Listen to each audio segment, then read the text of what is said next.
I say depression isn't real, that really upset the world, especially the liberals, because they all live on medication, right? When I say depression isn't real, I'm saying that because I don't believe in things that can take away power from me. If I believed in depression, I would have been depressed in jail. But I can't be depressed if I don't believe in it. If you don't believe in ghosts, how can you be haunted? You have two people in a haunted house. One believes in ghosts, one doesn't. There's a knock in the night. One wakes up, calls an exorcist, is terrified, looks for a ghost. The other guy doesn't believe in ghosts. Knock in the night, goes back to sleep. It's the belief in the ghost that gives it the power.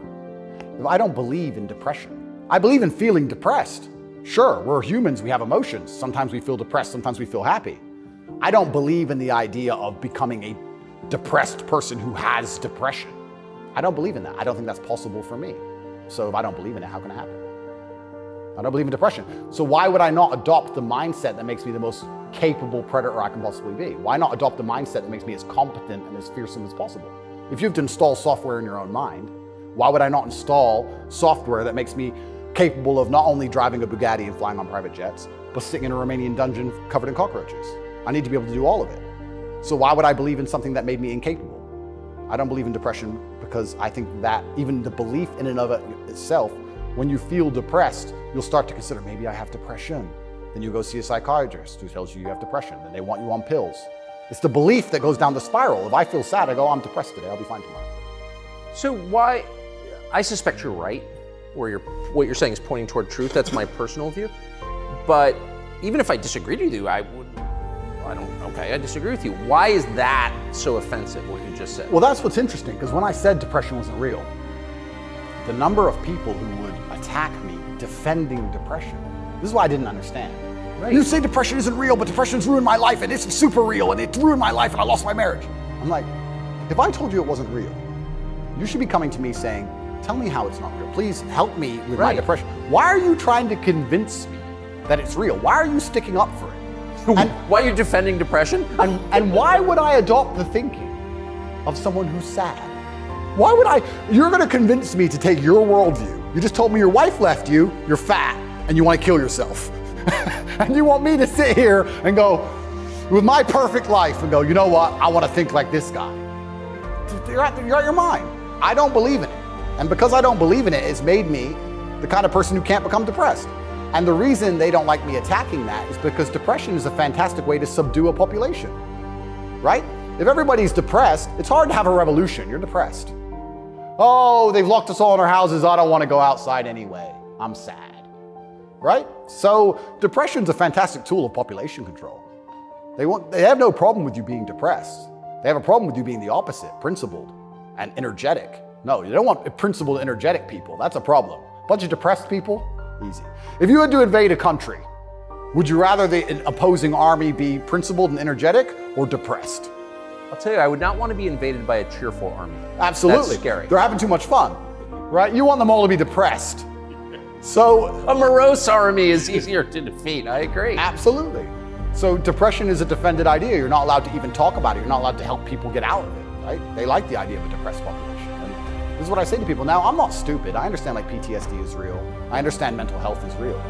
I'm not saying that, but I say if you're an 18-year-old boy or 18-year-old man and your life is pretty much okay, bacteria didn't steal your eyesight, which could have happened. You never had a car crash and lost both of your legs, which could have happened. You're actually very fortunate. And you wake up and you say, I'm depressed. I think you're an idiot. I don't think you're depressed. I think you've been psyoped. I think you feel a little bit of depression, and you can fix that by changing your life. I think if you became rich and strong and smart and successful, and you worked hard, and you dedicated yourself, and you were motivated, and you tried your very, very best to become excellent, you probably wouldn't feel depressed anymore, which means it's not a disease, is it?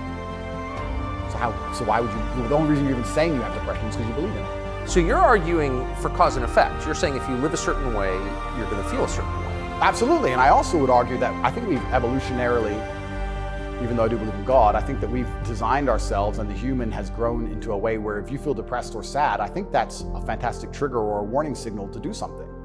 If you were to say to me, Andrew, you have to complete this monumental task. You have to conquer the world. I would say, okay, but I need a emotional motivation to do that. I need to be unhappy having not completed the task. I need to be uncomfortable, right? If you're uncomfortable being out of shape, you'll get in shape. If you're happy being out of shape, then you're just gonna stay out of shape, right? So if you feel a degree of uncomfortableness inside of your mind, I think it's just your mind telling you that something about your life needs to change. Yes. You need to get up and change something. Guys would say to me, I'm depressed because I'm fat and I have no girlfriend. And I'd say, no, you have no girlfriend and you're fat and that's why you're depressed.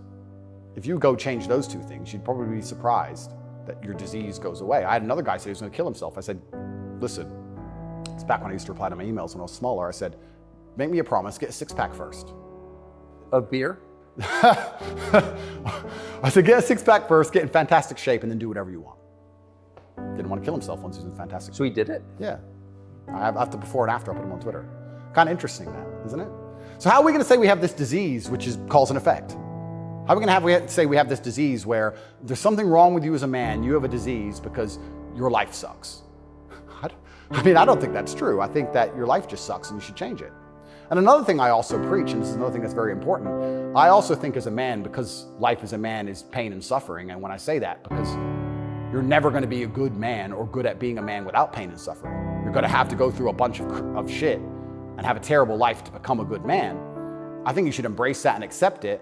And I think that the correct mental model for men to have is a degree of stoicism and not to be too concerned with even how they feel.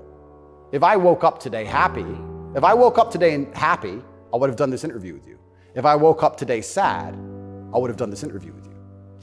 What's the difference? Why put so much importance on my emotion if certain things must be done? I must work, I must train, I must see Tucker Carlson, I must resist the Matrix. You've got duties. I've got things to do. So why are we gonna sit around and talk about how I feel if it doesn't even affect how I act? And as a man, it shouldn't, because there's too much to do. And the masculine world is hyper-competitive. This is another thing most people don't understand. Totally agree. It's hyper-competitive out here. All the women want a few men at the top. The Ferrari, you don't want a Ferrari to drive fast. You want a Ferrari because other men want a Ferrari and can't have one. It's hyper-competitive. So if you're competing against every other man for every dollar you make, every girl you see, the house you live in, the car you drive, the life you live, you're not going to be able to compete with the person who performs regardless of how they feel if you only compete when you feel like competing. Right? Because there's men like me out there who will be sad every day and outcompete you regardless. I don't care how I feel, I will still win.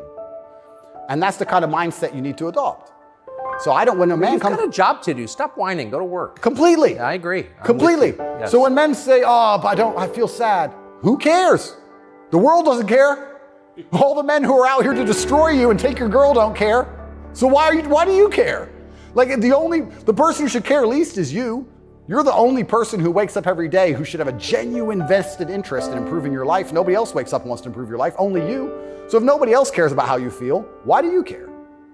So my argument also for depression is, you're depressed, fine. Have you trained today? Well, that doesn't change what you should do with your life, depressed or not. And I don't say this because I'm an eternally happy person. I say this because I've experienced all ranges of human emotion. I was in a Romanian jail cell with cockroaches crawling all over me as I slept. I never missed a day of training. I wouldn't say I was particularly happy, but push-ups must be done. So they got done. You're very close to your brother. Correct. And you were locked away for part of that with him. And did you have fun at all with him? Yes.